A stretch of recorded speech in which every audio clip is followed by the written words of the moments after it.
Hi, I'm Brandy Gorsline, and today I'm going to talk about who needs to cleanse and detoxify their bodies and why. So the other day I was talking to somebody about the cleanse that I'm currently using for myself, and this person said, well, I'm going to have to understand more because I'm just not convinced that I would need to cleanse or detoxify in any way.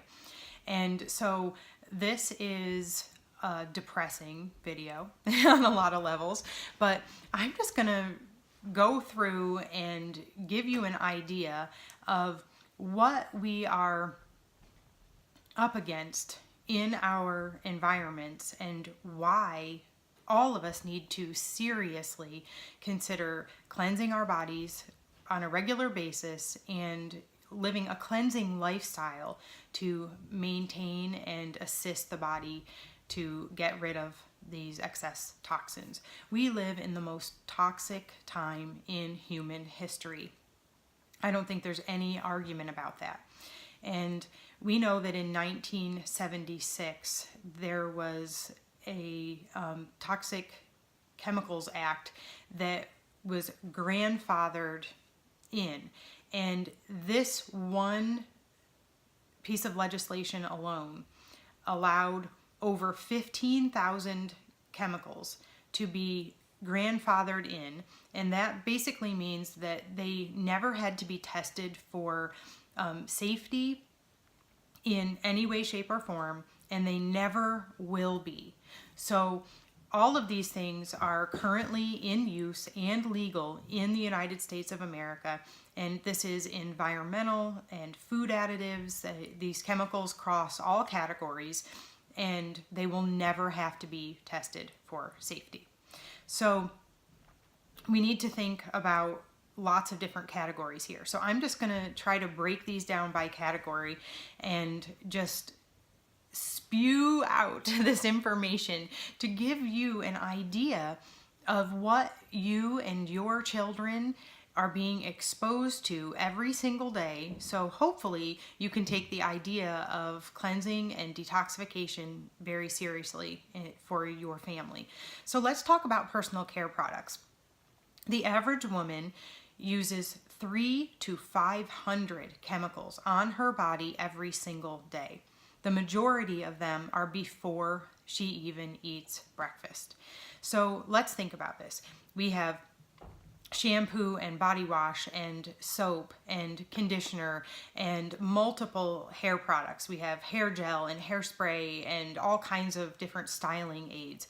We have our moisturizer and makeup, toothpaste, and deodorant. Deodorant is a huge one. Deodorant is applied to very thin, tender skin in an area under the arm where it's actually supposed to be for detoxification. Our armpits perspire or sweat for a reason. That is a place where we are supposed to be getting rid of a lot of toxins, but we're actually not only applying an antiperspirant that closes those pores and stops the sweat from happening, but it also contains lots of chemicals that are adding to the toxic burden in our body. So we think of the toothpaste and the mouthwash and all of the different things that we apply, the scented lotions and creams and balms and scrubs and shaving gels. There are a ton of chemicals in these products that have never been tested for safety and never will. This industry, the personal care product industry, cosmetics industry, is not regulated. And so there are no laws about what they can put in these products. And we see now lots of different brands that are labeled with natural or pure or all kinds of different labels on there that would lead one to believe that their product is safer. But when you break it down and you look at the individual ingredients, many of them are known carcinogens, which means they are known in large amounts to cause cancer. So I would encourage everybody, I'll put a link below this video, to check out the the Dirty app and the Environmental Work Group website, which is ewg.org, where you can search for the products that you are using, and it will give you a rating, a number rating, and it'll give you more information about those ingredients and their safety. Now, I want you to remember that it takes approximately 26 seconds for something that is rubbed into your skin to go into your bloodstream and to reach every single vital organ in your body.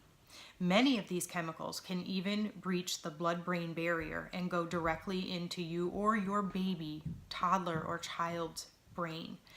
So what we apply to our skin is extremely important. Now this also goes for things like shampoo and soap that you are going to wash off, because many of those chemicals are absorbed much quicker than we wash them off. So we need to be thinking about all of our personal care products when we're looking at the amount of chemicals we're putting in and on our body.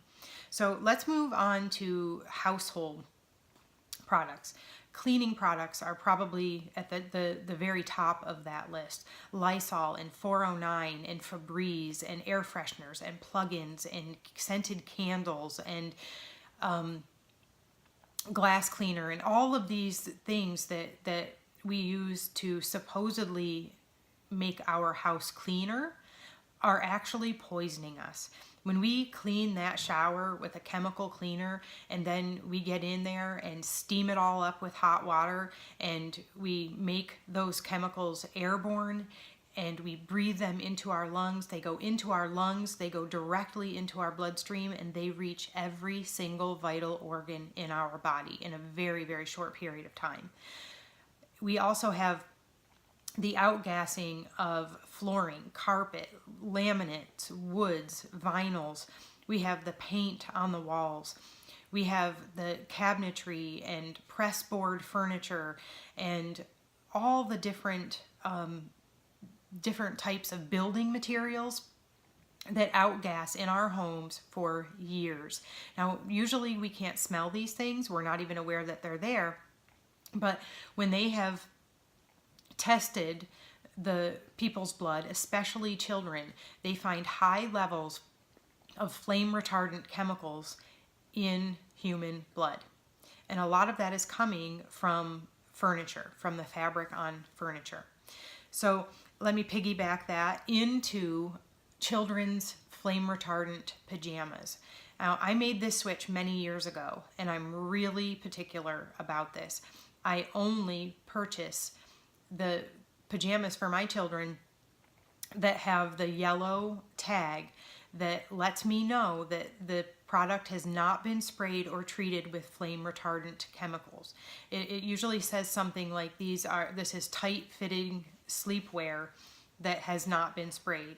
That is what I always look for. The fleece pajamas and footed sleepers and all of these really cute, cozy pajamas for children have been sprayed with flame retardants that are up against your baby's tender, precious, absorbent skin, and that is going directly into their body, into their bloodstream, and it's putting a major burden on their liver. I encourage you to look more into this and to make a point of purchasing pajamas that are not flame retardant. I think it's important that you do the research to understand that when all was said and done, that this protective measure was completely useless, and I felt very, very comfortable avoiding the chemicals and not worrying that I was putting my children at any more risk should our house catch on fire. So do your research with that one. Let's talk about food. The chemicals, additives, preservatives, pesticides, Roundup, glyphosate, the dyes, the MSG, the neurotoxic chemicals, the hexanes and the solvents, and things like propylene glycol, which are one of the main ingredients in antifreeze, and it's a humectant. propylene glycol keeps things moist. You're going to find it in your baby wipes. You're going to find it in any type of product that they want to keep moist, like maybe the moist towelettes that you would use to remove makeup. It's also in lots of foods. And being the main ingredient in antifreeze, the antifreeze bottle is very clear that if you spill that on your garage floor, one lick from your pet could kill the animal. But we wipe our baby's bottoms with those wipes, and we are eating propylene glycol in so many food substances.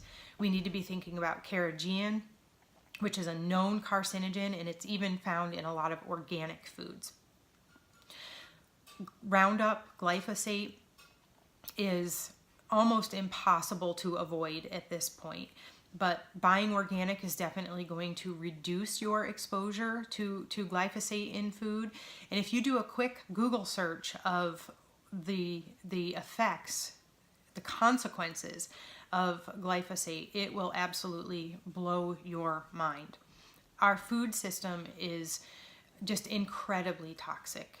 Absolutely disgusting when you really start to understand what some of these ingredients, the chemicals are, and what they do to your body. And our food supply is loaded with them if you aren't making wise choices. I didn't make wise choices for the first 28 years of my life, and I had to do a lot of cleansing for myself and my son when I learned about how we were being poisoned by our food supply and our environment. So next, let's talk about the environment in general. I actually live in an area where there are 6 huge factories, major industries, that measure their output, the stuff that comes out of the smokestacks, in tons. Every year, we see it in the paper where they are applying for permits to increase the tonnage of emissions that they are allowed to put out. One of those factories was about 3 miles from where I grew up, and every single morning we would have a white film that we would have to clean off the windshield before we could drive, every single morning. So if it took overnight for enough of that to land on my windshield and have to wipe it off, you can assume that we are breathing that every minute of every day just being outside. So we have the factory emissions, we have exhaust from cars, we have all kinds of pollution that is in the air and in the environment.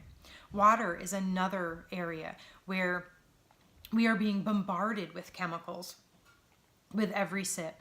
And many of us have started filtering our water, but we're still soaking in bathtubs filled with water that has chlorine and fluoride and the residue of prescription drugs. If you are on a municipal water source, that water is recycled. They are able to purify many things out of that water, but at this point, the molecular size of many of the prescription and over-the-counter drugs and many of the pesticides that get into the water system are too small to be filtered.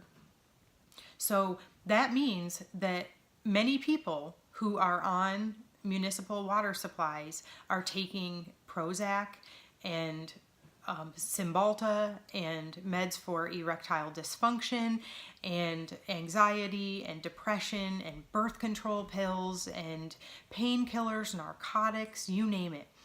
If you're on municipal water, then you are getting massive amounts of toxins in your water, even if you're filtering out the chlorine and the fluoride, and I sure hope you are.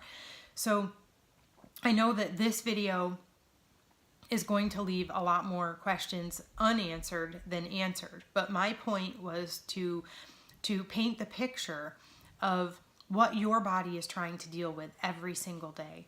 These chemicals come in through breathing and into our lungs. They're coming in through our skin.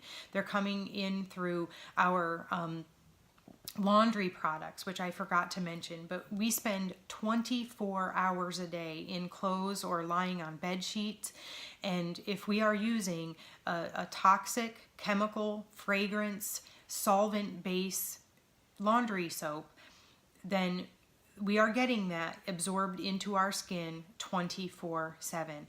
Most people are using a laundry soap, a fabric softener, dryer sheets, and are breathing in the noxious fumes in their home. If you can smell your laundry, then you're breathing in the toxins from your laundry. You're also absorbing them in through your skin. So when we boil this down, it's our dish soap that we spend, I don't know how many hours a week my hands are in dish soap, and I would be absorbing those chemicals into my body. So we have to look at all of our personal care products. We have to rethink every single thing that we clean with. We do need to rethink a lot of the furniture and furnishings that we bring into our homes. We absolutely need to rethink what we're putting in our mouths. So much of the food, the so-called food that is destroying us and wrecking our guts and causing all types of issues, a lot of that is coming through our food. But thank goodness we have a choice and we have options. And stay tuned for my video on a toxin-free home to learn how we removed all of the things that we have control of out of our home and cleaned up our environment so we could stay well. So, who needs to cleanse? Every single person living on planet Earth. And if you, especially Americans who live a very typical American lifestyle with all of the access to all of the products and chemicals and foods that I just mentioned, every single one of us needs to make a deliberate effort to cleanse and detoxify our bodies if we want to stay well. So, I don't know if you're watching this or not, but to the sweet lady who wasn't convinced that she needed to cleanse, I hope you have an answer to your question, and I certainly hope that you're going to join us for this cleansing adventure. Thank you.